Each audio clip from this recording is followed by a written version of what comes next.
Hello, students! Hoje eu vou falar sobre metodologia de ensino de línguas, alguns conceitos históricos, baseado no texto de Vilaça, de 2008. Então, alguns conceitos relacionados à metodologia de ensino de línguas estrangeiras. Então, vocês leiam o texto e pensem na resposta para essa pergunta. Como são conceituados os seguintes termos? Abordagem, método, técnica, desenho e procedimentos. Se você ainda não leu, você pode dar uma pausa no vídeo e ir lá procurar. Que esse é um ótimo exercício para você aprender, para sua cabeça fixar esses termos. Então, esses são termos que a gente ouve muito quando está falando sobre ensino e aprendizagem de línguas estrangeiras. Então, uma abordagem, mais método, né? O método de ensino da professora tal ou da escola tal é eficiente, é muito bom, eu gosto do método deles. Esse termo é o mais usado, é o que eu mais ouço. Abordagem um pouco menos.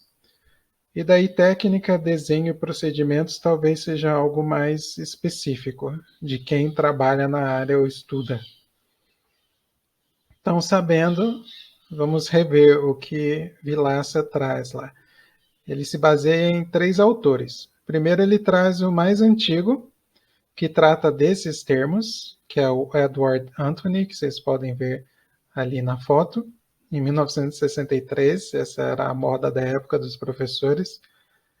Então, para ele, a abordagem era a visão geral sobre o que seja uma língua e sobre o que seja ensinar e aprender uma língua. Então, a gente já viu um pouco sobre essa questão no começo da disciplina, o que é uma língua, né? Então, concepções de língua.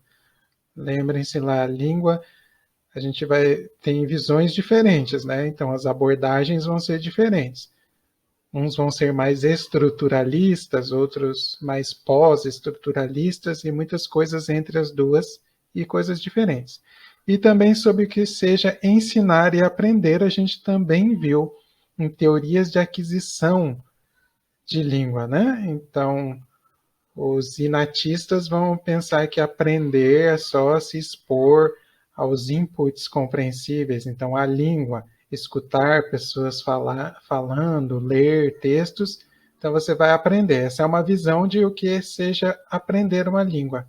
E ensinar também. Então, se você tem essa visão de que se aprende assim, você vai expor o seu aluno com textos, sejam orais, no meio de vídeos, por meio de vídeos, de listenings, e escritos, leituras. O outro vai pensar que a gente tem que, a outra, por exemplo, se vocês lembrarem da concepção da teoria de aquisição de linguagem behaviorista, que para aprender você tem que repetir e memorizar, né? Então é outra visão de como se aprende uma língua. Isso tudo está dentro da abordagem. O método para o Anthony seria um plano geral para apresentação e ensino da língua. E é claro que é derivado da abordagem. Então, a gente vai planejar o nosso ensino da língua pensando em como a gente vê o que é uma língua.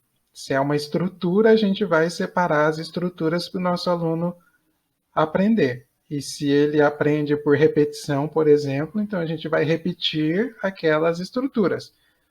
Ou então, se ele só tem um dispositivo que já nasce com ele, só precisa ver, não precisa repetir nem memorizar, a gente só vai expor o aluno. Alguns exemplos. E a técnica é algo mais específico, são recursos, estratégias e atividades práticas empregadas pelo professor na sala de aula para que o método atinja a sua realização concreta. Então, é onde se concretiza essas teorias ali da abordagem do método, o planejamento e as teorias são postas em prática através de técnicas. Então a gente vai utilizar determinada técnica, vai repetir determinada estrutura, e isso é a técnica. E essa é uma concepção hierárquica, então cada um daqueles termos abordagem, método e técnicas estão em posição de um superior a outro. Então, o elemento superior conduz à elaboração e ao planejamento do seguinte.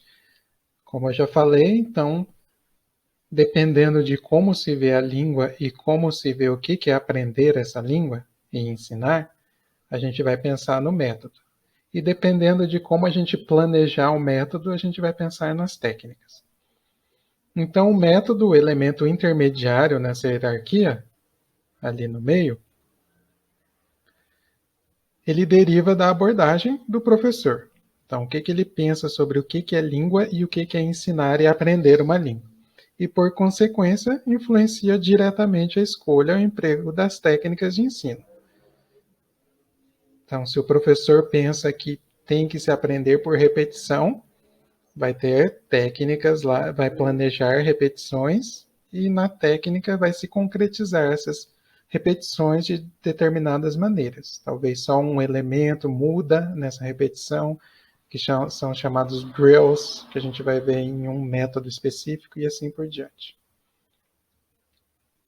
Agora, outros autores que Vilaça traz são Richards e Rogers, de 1986, a primeira edição do livro sobre métodos de ensino de línguas estrangeiras. Para eles, então, o método é uma junção de abordagem, desenho, que no original é design, e procedimentos. Para eles, a abordagem são concepções sobre língua e aprendizagem. Daí bem parecido com a abordagem do Anthony. Então, o que é uma língua, como se vê a língua e como se vê a aprendizagem dessa língua. E eles pontuam que essas concepções são influenciadas por teorias das ciências linguísticas, então visão de linguagem, e da psicologia, a visão de ensino-aprendizagem. Então, entram essas ciências na concepção de abordagem. Então, as ciências linguísticas e a psicologia. O segundo elemento lá é o desenho ou design, que se compõe de 6 elementos. Os objetivos de ensino, então para que eu vou ensinar, aonde que eu quero chegar, o programa do ensino, então todo o programa, o papel do professor, o que o professor tem que fazer para o aluno aprender, o papel do aluno também, o que o aluno tem que fazer para aprender, o papel também dos materiais instrucionais, livro didático, para que serve, na época rádio, áudio, vídeo. Então, para que serve, o que eles têm que fazer nesse aprendizado, tipos de tarefas. Então, que tipos de tarefas precisam? Então, a gente delineia no desenho desse método. E derivam da abordagem, mas estão em harmonia com a abordagem, segundo Richards e Rogers. Tudo isso aqui. Então, a gente vai escolher cada um desses elementos dependendo de como a gente concebe a língua e a aprendizagem. Já o último elemento do método lá, os procedimentos, são técnicas, comportamentos, práticas e estratégias didáticas que possibilitam a execução prática e real de um método na sala de aula. Então, onde a gente pode ver concretamente o que se está fazendo na sala de aula no meio dessas técnicas, comportamentos, tanto do professor quanto do aluno, práticas, estratégias didáticas, o que se faz, o que se espera. Então, são os procedimentos. Então, como se procede dentro da sala de aula. Então, essas conceituações de Richards e Rogers são uma reformulação e uma ampliação do conceito de método que Anthony tinha apresentado em 1963. Basicamente, grosso modo, método e técnica de Anthony passam a ser desenho e procedimentos nessa reformulação de Richards e Rogers. E o método deixa de ser um estágio hierárquico intermediário para tornar-se a combinação harmônica dos três fatores. Então, não é algo que está no meio e hierarquicamente inferior à abordagem. Mas não, é uma soma dos três, mas de maneira harmônica. Então, veja aqui, nesse diagrama horizontal, o método está lá em cima, mas a abordagem, o desenho e os procedimentos estão todos em harmonia com o método.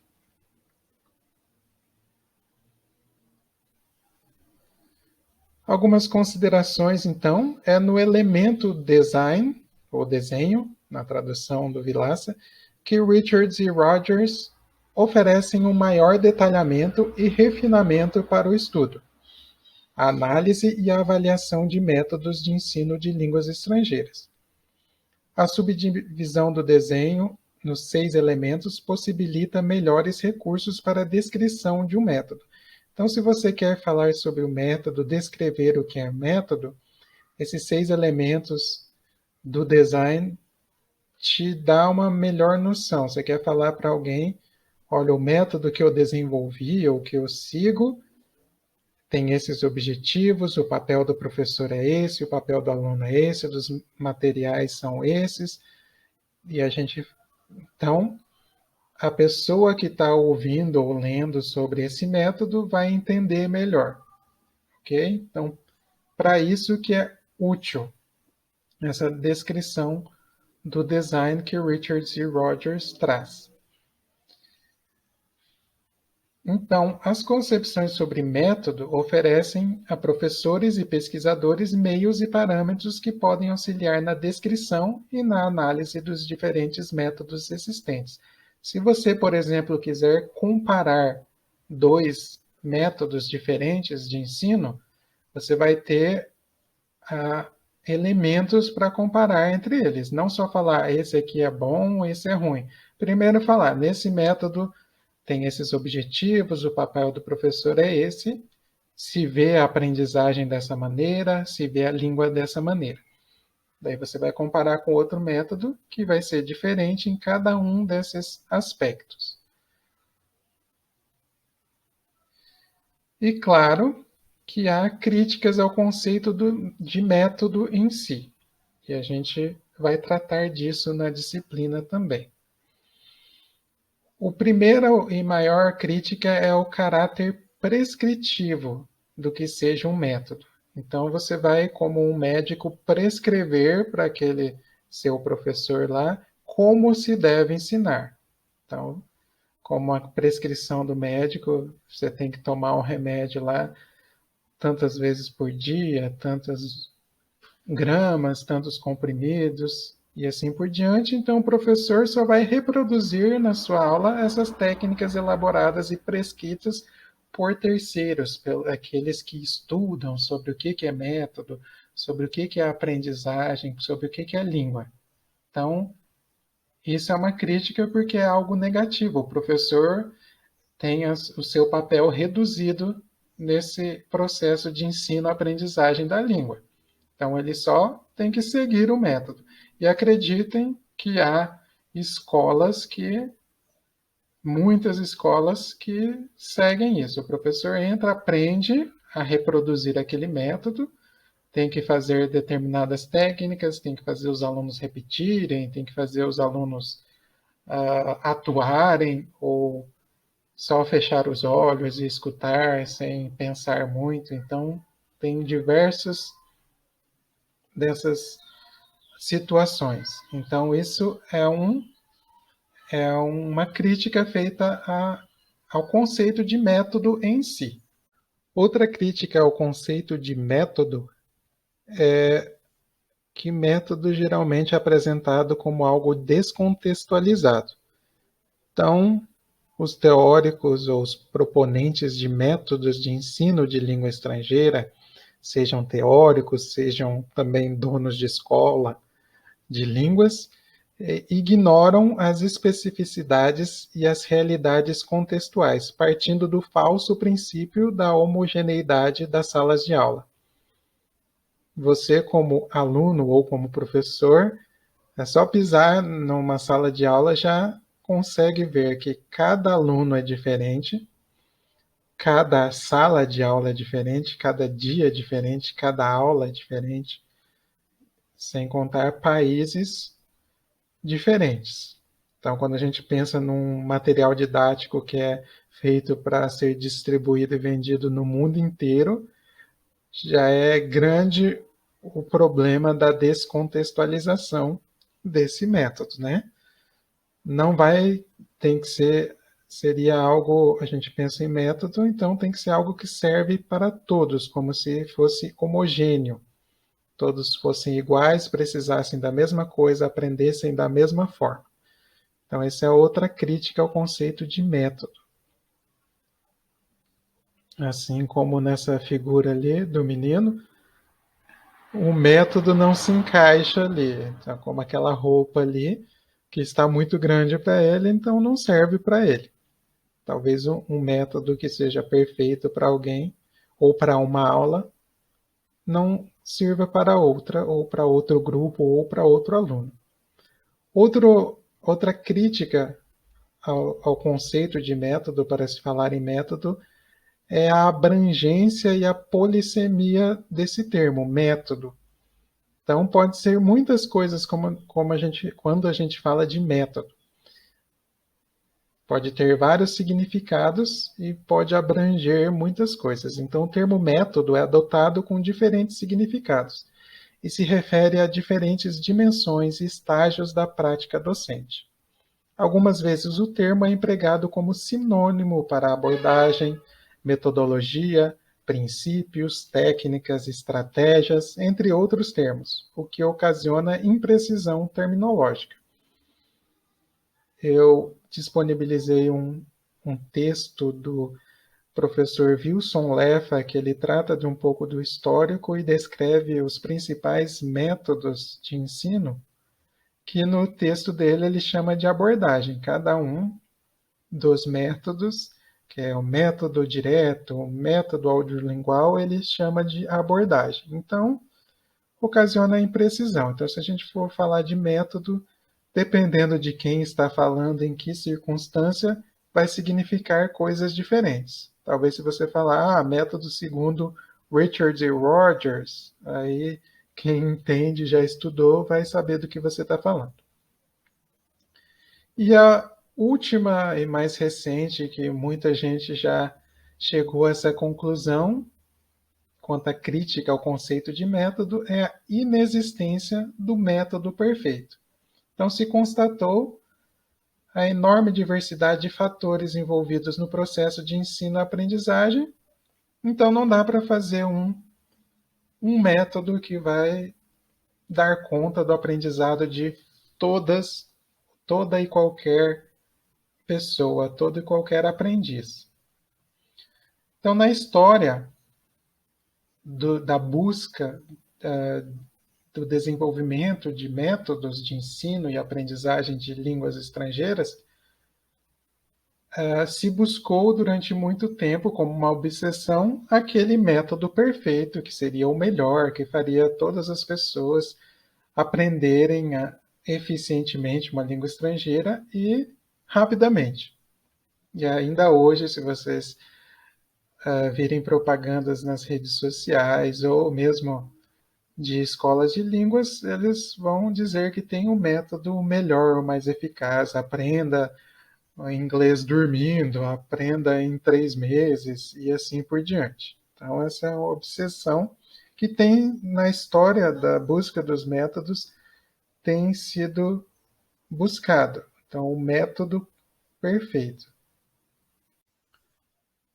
Então, durante o processo histórico do desenvolvimento de métodos de ensino e aprendizagem de línguas estrangeiras, acreditava-se na possibilidade de desenvolvimento ou descoberta de um método que pudesse ser bem-sucedido em todos os contextos e com todos os alunos. Dependendo de qual teoria psicológica da psicologia sobre ensino-aprendizagem iam aplicar o behaviorismo, o interacionismo e assim por diante, e achavam que seria o melhor para todos em todos os lugares. E essa busca pelo método perfeito foi comparada ao movimento de um pêndulo. Cada método novo busca romper radicalmente com o anterior. E a gente vai ver isso nas microaulas e nos seminários, que um método que vem imediatamente depois do outro geralmente é o oposto. Se um diz que deve se traduzir em sala de aula, usar a língua materna dos alunos, no outro vai tirar totalmente a língua materna e vai usar somente a língua alvo. Ou então, se um procura que os alunos atinjam a perfeição, que não tenha erros, no próximo os erros são aceitos e até faz parte do processo, e assim por diante. Cada nova metodologia era defendida como uma revolução que pretendia corrigir todos os erros das anteriores. E assim foi no histórico, e a gente vai ver mais sobre métodos específicos. Por enquanto é isso, sobre um pouco do histórico e sobre as abordagens, os termos e as definições de termos, para vocês terem uma ideia, para a gente tratar melhor de cada método em específico. Então, espero que vocês tenham aproveitado. And see you soon.